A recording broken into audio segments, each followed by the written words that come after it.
Next In.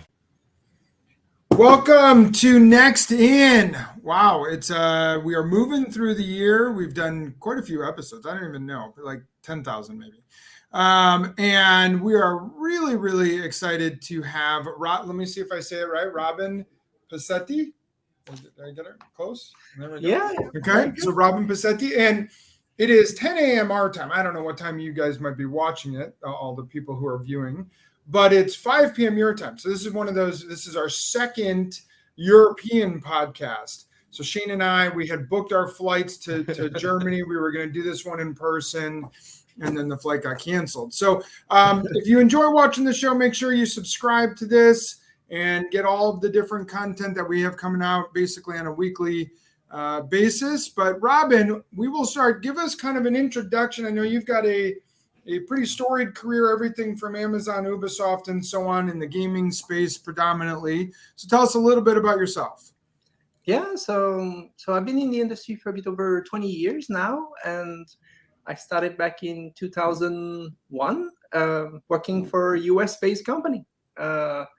Maybe I could briefly tell about, I was basically one of those hardcore, MMO players, and I got, really, really into a game, and that game was only released in the US, but not in Europe. And so I was a student at the time, studying marketing and communication, and I started to do a lot of free, community management, PR work, marketing work for them without even asking them at the beginning. And so they were pretty happy with that. And one day I told them, hey, I got you a pitching session with Ubisoft and Focus, another publisher. And so like, hold on, okay. So they flew me over to Bedford, next to Dallas, Fort Worth area. And yeah, they hired me as a consultant. So it was pretty intense. I had like sandwich courses. I was studying and working for French ISP, and also then working as a consultant for this US-based company. And so that's pretty intense, but got my first foot in the industry. And so I worked for them for a few years, and grew their business in Europe. So that was pretty cool. And gave me an opportunity to learn more about MMOs and stuff like this pretty early on. It was quite interesting because there was the before World of Warcraft and after World of Warcraft. People saw MMOs very differently. I remember like pitching MMOs before World of Warcraft came out. That was quite interesting. Anyway, so then after that I went through working for different publishers. I worked for Frogstug, acquired by Gameforge. I worked for Koch Media as well. And so what's quite interesting is, sorry. I guess I want to ask a real quick question, which is you said like, MMOs today are different from what MMOs were back when you were at like Lindier or PlayNet when it was earlier on, right? So what would you say has been the biggest transition between like what an MMO used to be versus what it is today? So MMOs went through different phases, right? So if you go back, in the late 90s, they were like subscription based. You had to buy a box, and they were like very... And also internet was usually, you were paying by the hour. I mean, especially if you're not, outside of the US, I think you had like some all-inclusive thing, but by phone, by the time you had to pay by the hour. So it was very expensive, right? So it was you had to be really dedicated as a player to get in. And so that went through after subscription-based, and that was also a big deal. People didn't understand why people would pay, $15 per month to play an MMO, right? And so that was a big important phase. But what was happening is at the same time in Asia, in Korea, you had basically those Lineage games that had millions of users already. And people in Europe and the European and Western publishers say like, well, that's the Asians, right? We don't believe this is possible. The market is already cornered by EverQuest. It's 250,000 users and that's it. You cannot have more subscribers than this. And well, and then World of Warcraft came out, and then for me, as at the time I was pitching MMOs and helping other publishers, people were telling me, hey, come back, we want to know more about your game that we refused. And so that was quite interesting, this transition. And after that, basically, World of Warcraft kind of sucked the air for a lot of MMOs for a while, but then the free-to-play wave came out, as an alternative to World of Warcraft. And that was super interesting because the dynamic completely changed, because at the beginning, no one would invest, the amount of money required to build an MMO at the time. So localization of Asian MMOs became a big thing, and a lot of the German publishers made a lot of money with this. And what's really interesting is a trend you can see in all the new technologies and new business models you see in the industry. A lot of the bigger players are late movers, right? Usually they didn't move into mobile games, Facebook games, MMOs very early on. The reason is they didn't have access to any kind of market data, right? So companies like Ubisoft, they need information before they can, move to a specific market to justify the investment to their investors, and other things. And so you have companies like Wargaming at the time that were making a killing with World of Tanks, right? But nobody believed them. They were like, and so they had to go to E3, like bring those big tanks and show you like, yeah, we're loaded, right? We're making a lot of money, but no one could know this. The only people you could get the information from were the actually payment service providers. So if you know them very well, they will tell you, like this company is making a shitload of money, right? They're not supposed to tell you, but it's a small industry, so you could like sniff a bit around to know what the market was about. But yeah, they were the only ones seeing the money flowing. This is a lesson that's quite interesting in the industry is there's a lot of niche basically that are making a lot of money, but you don't suspect it. I remember Farming Simulator. It's a huge game now, right? It's like, I don't know how many versions they have. When they started, no one wanted to publish them. No one wanted to talk to them. Didn't believe in them. Like people were laughing about them.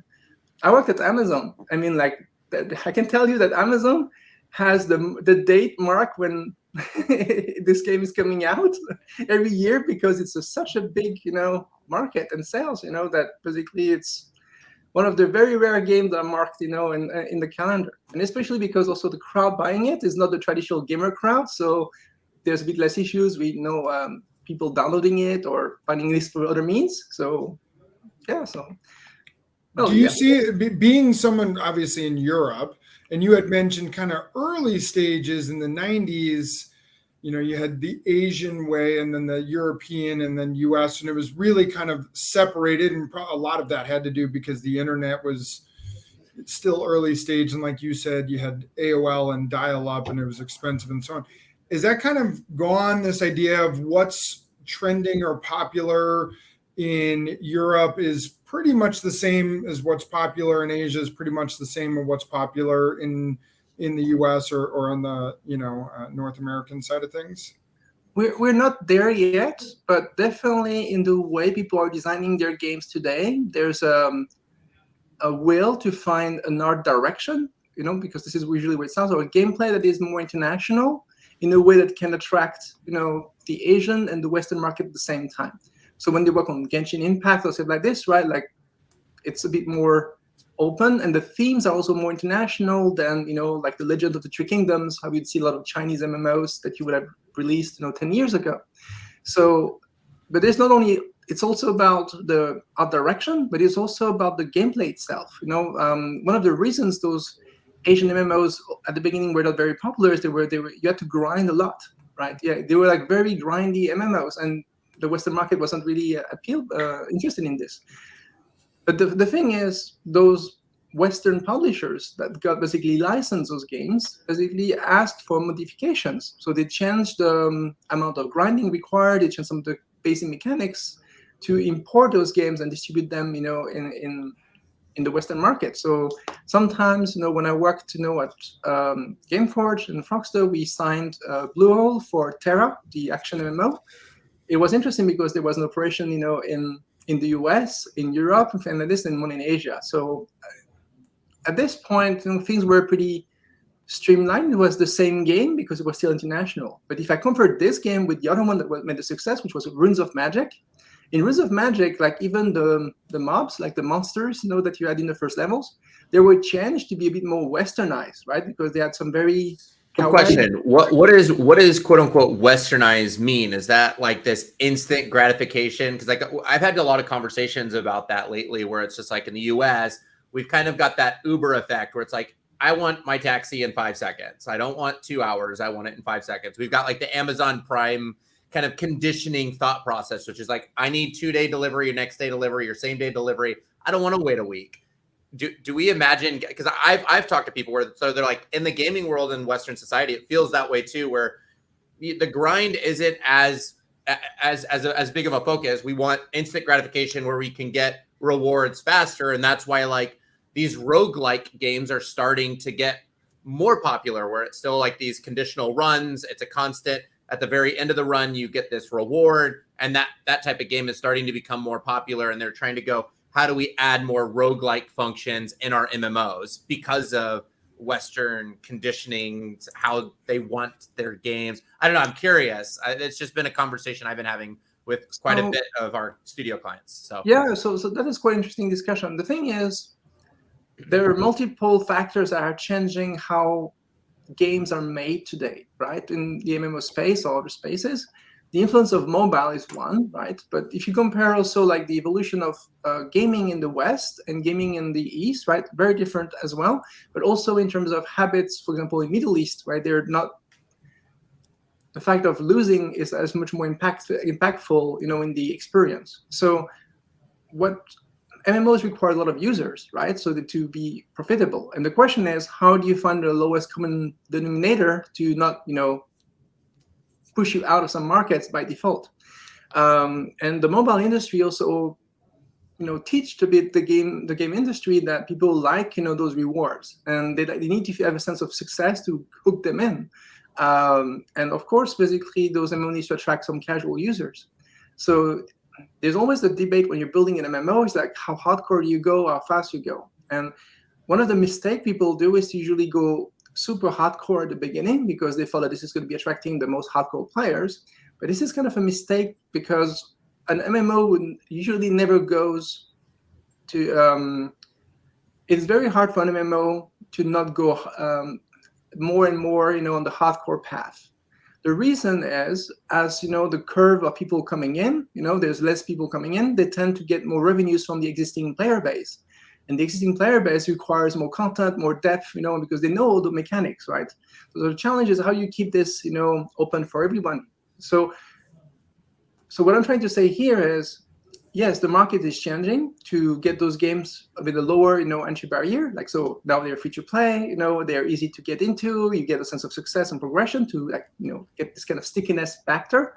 But it's also healthy for an MMO because if they start too high, it will get the curve will be so low that they will be losing players and won't be able to get new players because it's going to be so tough. And like EVE Online is a good example, like the cliff, of getting in the game, right? It's harder for them to increase the player base, but it's compensated by the fact that they have huge retention as well. And the game is also have a lot of very special things that makes it appealing.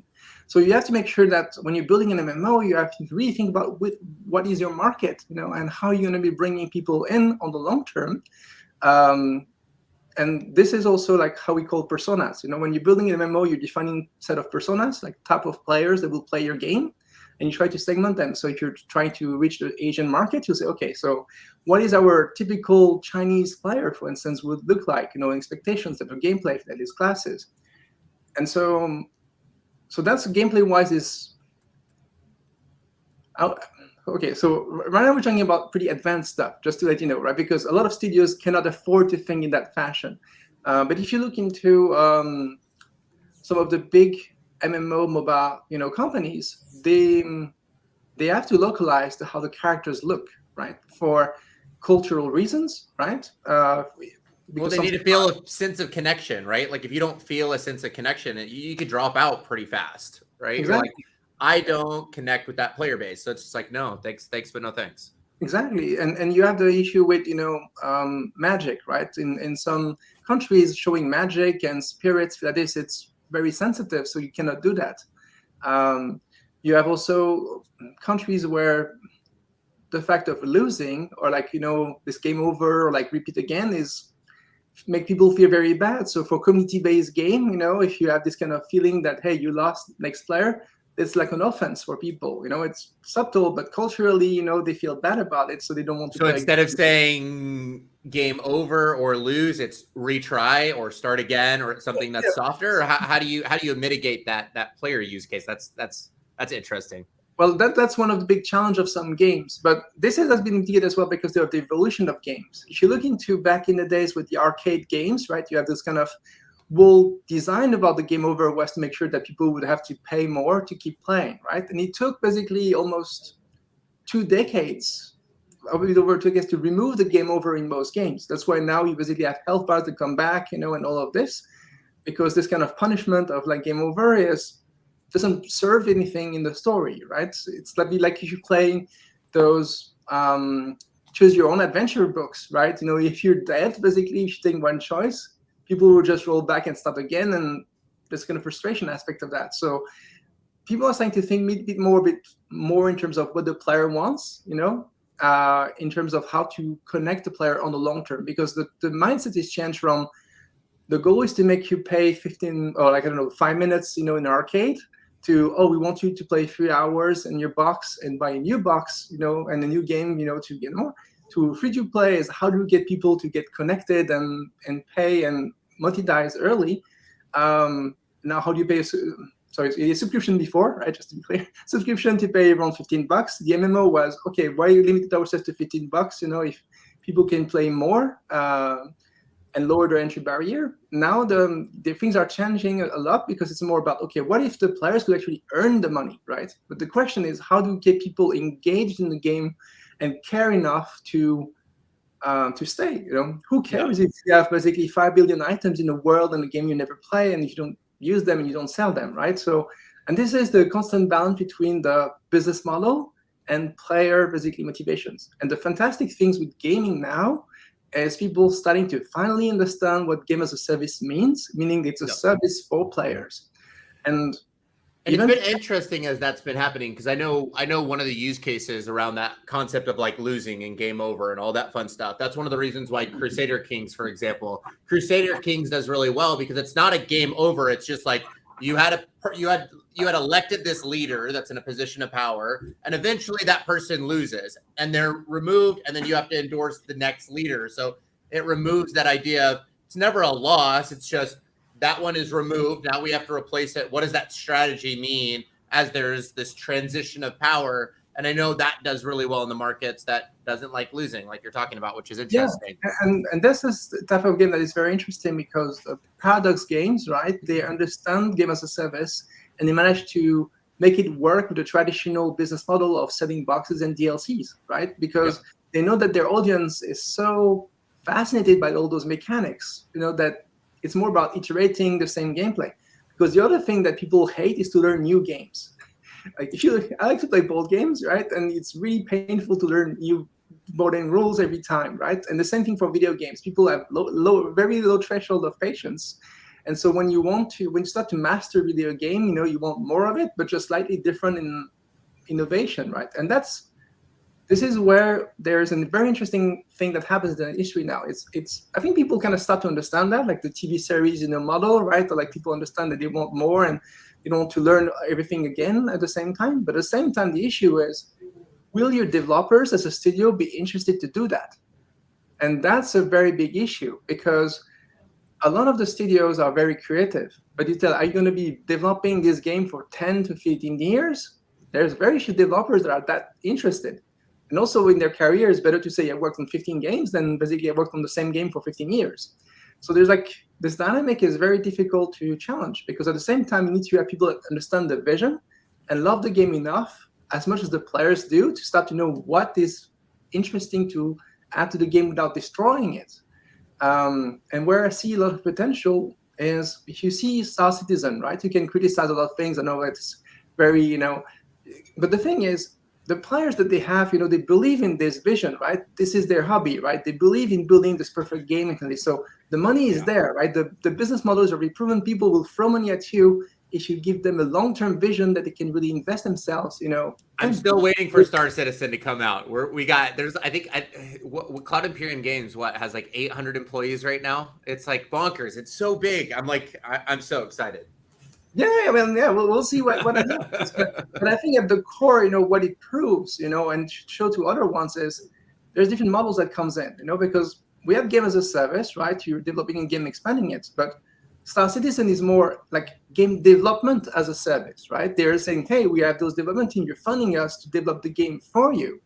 And I think if you connect that with the spirit of Kickstarter and the spirit that people want to buy for additional content like this, right? This is where I think the new business models are heading in the future.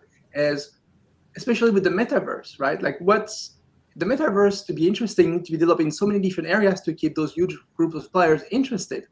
How can the developer keep, I don't know, 50,000 sub-communities interested in what they're developing?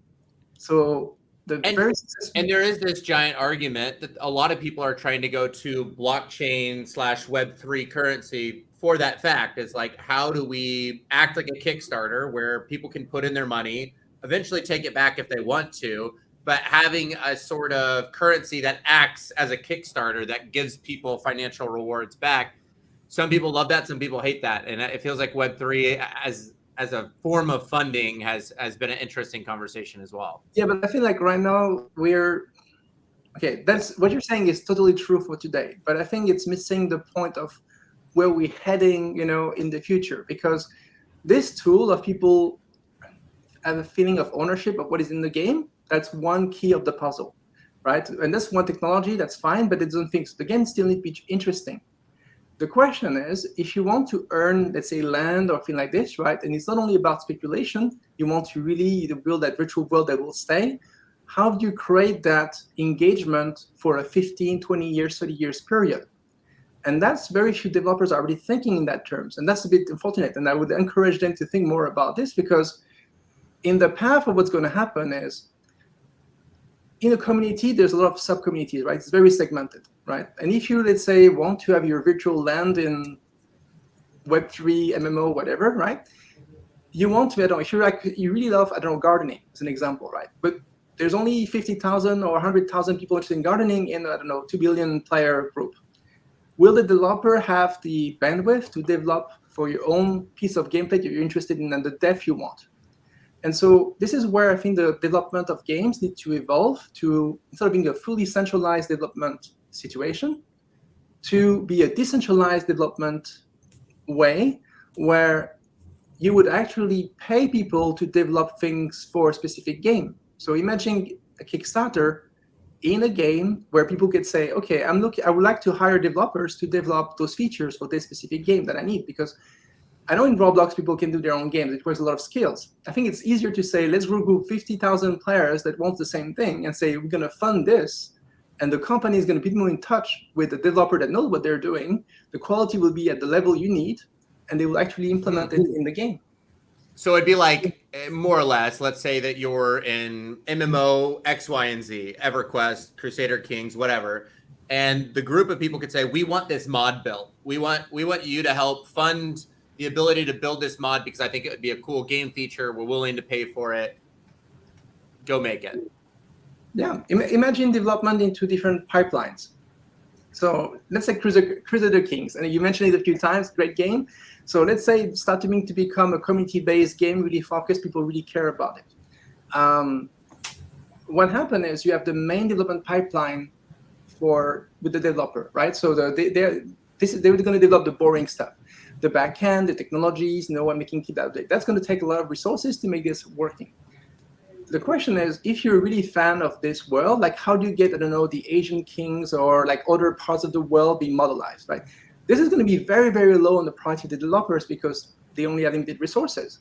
So in the future, games like this need to think about a way to have a kind of open system that allows people to develop for their games, and that creates separate parallel pipelines where you can have communities funding additional development. Yep. And so the central team, right, the developer, right, they're just acting as an editorial to make sure that it works, they're making it compatible, it can be integrated. And that basically is a huge force multiplier for having as much content as you want, right? Because then the quality is ensured by the development, the main developers. And at the same time, the community can get excited because there's new content coming all the time, and they really care about it because they're the ones funding that development. Yeah. So let's, from a personal standpoint, you got into this because you liked playing a game. Like that's where this all started, was you're in school and you enjoyed playing an MMO, and all of a sudden that kind of took off and that created your career. Do you still enjoy playing games? Like, like it's one of those things that's like, well, hey, I got into being a chef because I like to eat, and so I like to cook, and that was kind of a hobby and I got into it. But then once I do it for my career, it's sort of like, I spent 10 hours today involved in gaming. I need a break. I'm going to go for a walk. I'm going to go hiking. I'm going to go do something outside because I'm like so sick and tired of staring at a computer all day. Are you in that space, or do you just love playing games? It doesn't matter. I still love playing games. I play a lot less than before due to time constraint, but I'm also trying to expand with, I'm trying to play more board games to educate myself as well about game design and how it works, because I think there's a kind of a beauty in board games that you need to make sure that you're really going to the core of what matters, because you have all the limitations that you wouldn't have into a video game. Right. And we have this kind of concept of paper prototyping when you're making video games, right? Which very few developers actually do, but actually helps people to really think through before they're coding and developing expensive stuff. So yeah, so that's one of my hobbies. What's your favorite one to play now? Like, what's your favorite game that you're playing now? Right now, as a game, right now I'm not playing a very specific game, but I'm pretty much into Prison Architect. I like tycoon games, like this, right? So, and to be proud of what we're talking about, like I think Prison Architect, I don't know if you know how they were developed, but every 6 weeks they were developing a video where they were showing new content, right? I think I really like this approach of a game you master and you add complexity and additional systems all the time. So, yeah. Game Dev Tycoon I liked as well. I like tycoon games. I like also bigger games. I'm waiting for the next, Elder Scrolls, right, just to be clear. Yeah, and I played a lot also a game called Heroes and Generals, which is an MMO FPS, right? So yeah, I like games that have big scope. So not like throw burrito. No, I know. I know it's some stupid games that they play. I'm more like a pure PC gamer, to be honest. Yeah. So being in Berlin, do you get all into the whole soccer thing? Like, is this like, put on the whole soccer scarf and go be a hooligan and beat up someone in the streets if your team loses? No. Have you gone to a soccer match in Europe? I have not. Really? Because I would assume that they're crazy, because I know Shane is big into the Nashville soccer club here, and I can only imagine, what it's like here relative to what my understanding of European, I guess, football, we call it soccer, but would be like over there. All right. So, and tell us a little bit about Berlin. Again, we're not there. We were going to fly there and our plane got canceled. So it's like, what if we do get to go to Berlin? Shane and I get to go to Berlin. What do we got to do? Like, what's the one thing we got to do if we go to Berlin?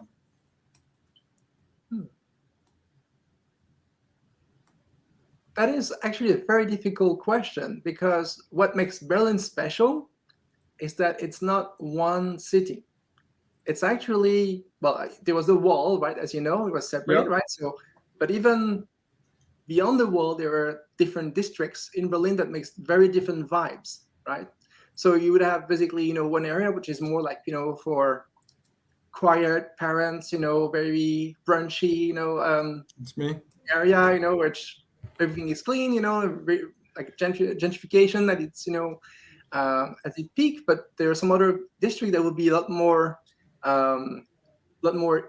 immigration, basically people coming, people from a lot of countries basically that came here at lower level income. But it's also the more dynamic, because it's also where the art is going, because they're like the rents are cheaper, right? So you have a lot more galleries and stuff like this. So it's very dynamic and creative. You have the old, Western, like bourgeois districts, which basically are beautiful, a lot of parks, very quite old architecture and like this, right? So you have this fascinating like mix, in Berlin, where all those key districts have their different unique vibes, right? And I used to live in Berlin 10 years ago, and I lived in the western part, and now I live in the eastern part. I feel I'm living in two different cities, and you can live into one district without the Berlin. Is it still pretty, wild how different they are based on where the wall was? Like, yeah. Really, it hasn't, completely meshed, where there still is, again, a very different feel on the east side versus the west side. There is the thing I was saying, like, even the electric grid has not fully been merged properly, right? So, Right. and that means the lamp systems are different. So if you look Berlin from the sky, there's actually the lighting has different colors. One will be like whiter lights and not yellower lights because Yeah. they haven't really aligned all the lamping systems. But it's also about the people and the vibe, you know, and I would say older generations, you know, it's not as visible and is in Prague, where the young generation is a lot more Western. The older generation is a lot more influenced by the Eastern Soviet bloc, you know. Because I lived 6 years in Prague before in Berlin, so I know more about Prague than Berlin, to be honest. All right, so I've heard Prague is like the coolest city in the world to go visit. Yeah. What do we need to do if we go to Prague? I mean, so you mentioned beer for Berlin, right? So Berlin for me is more about, you know, electro music, clubs, alternative scenes, art, even like this. Prague, there's like two different groups of people that would go to Prague. One is the stag parties, the beers, the wild, you know, parties, but not as electro like that. It's like more about going to beers and trying 50 different breweries, you know, in Prague. Right, beer is like an institution. They drink the most beer in Europe, I think, and maybe even the world. And it's very cheap, so you can really enjoy, and the city is beautiful.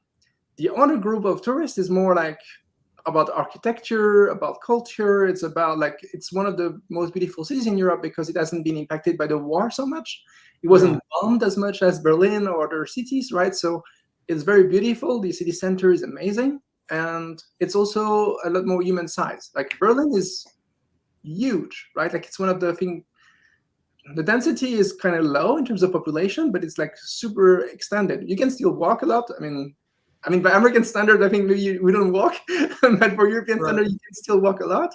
But Prague is like more tiny and condensed. But the quality of life, the pace of life is what is different, right? Because in Prague, you know, it's a city of hobbits. Like this is like what the people were describing in me, like hobbits drinking beers, you know, having fun, you know, and like taking it easy. You know, it's also a lot more entrepreneurial as well, in terms of everyone is its own, you know, freelancer. They have all their own small gigs, work, and small projects, you know, for this. So Berlin is like way more startup-ish in terms of the traditional sense of like with funding investors and things like this, right? So it's a different scale of startups. But if you want to find the craftsmen or like the people that are doing a lot with very little means in Prague, you can find amazing stuff and people that are very well educated, very talented. Culturally, it's a lot less international as well. Like Berlin is extremely international. Well, Prague is still very much Czech. Wow. All right. Well, that was quite the European learning lesson we just got. All right. So last question, because we're taking up a bunch of your time. So Robyn, what is your favorite movie? So I'll pick Apocalypse Now. Say it again. Apocalypse Now. I don't think I've seen it. No. That is the first one. That is the first one that Taylor has not seen. Well, it's the first one that neither of us have. I think there are a couple others I haven't, but you had, and most I've seen. 1976, Apocalypse Now, Francis Ford Coppola. No. Wow. All right. Well, what's it about? Now I get to add a new movie to watch to my playlist. Yeah. So you want to know the story? Yep. Yep. Okay, so it's based during the Vietnam War, and it's inspired by the book, basically, The Heart of Darkness. But it comes in a way that there is kind of a burnout special. Got it. I misunderstood what you were saying. Apocalypse Now. Got it. Okay. All right. I was hearing it wrong, and I'm like, without the accent. Sorry. Yeah. So Apocalypse Now, I have seen. Yes. You said Francis Ford Coppola, so I pulled up Francis Ford Coppola. I'm like, oh, I'm hearing this totally wrong. Apocalypse Now. Yep. Apocalypse. Very famous Vietnam film. Yes. Still haven't seen it. I have seen this one. All right, so you did not stump us. I have seen this one, and yes, it is one of. I still think Deer Hunter is a better Vietnam War movie, but Apocalypse Now might be more famous. I think it's a good question about is Apocalypse Noir now a good Vietnam War movie? Maybe not, but it's maybe a better movie overall. Yeah. All right, Shane, you need to watch Apocalypse Now and Deer Hunter, and then you need to get back to us with which one you prefer. And Will, who's our producer in the background, is chiming in saying we need to watch the 4-hour version. I don't know that I see Shane sitting down for 4 hours watching the movie. I mean, I've seen it in the cinema actually when it came out, the 4 hours version. It's pretty interesting. But I mean, you don't need to watch the 4-hour version to like. This is more like the the wine connoisseur, approach to the movie. Yes. So yeah. All right. So Apocalypse Now, got it. And when you're done, Deer Hunter, Shane. Watch them both. Down. All right. Well, Robyn, we appreciate your time and just all the knowledge. Obviously, you have an extremely wide perspective on the MMO space, especially, and where it's headed, where it's been, the iterations of it, which is just awesome. So I appreciate all the time that you've given us. Keep us posted on the future of where Robyn is headed. And hopefully we can get you back on the show in maybe 6 months to a year and see if the MMO world is starting to progress there and Star Citizen gets released. So thank you again. Yeah, it was absolutely a pleasure to meet all of you. And talk to you soon then. Have a great day. All right. To everyone else, goodbye. Next in.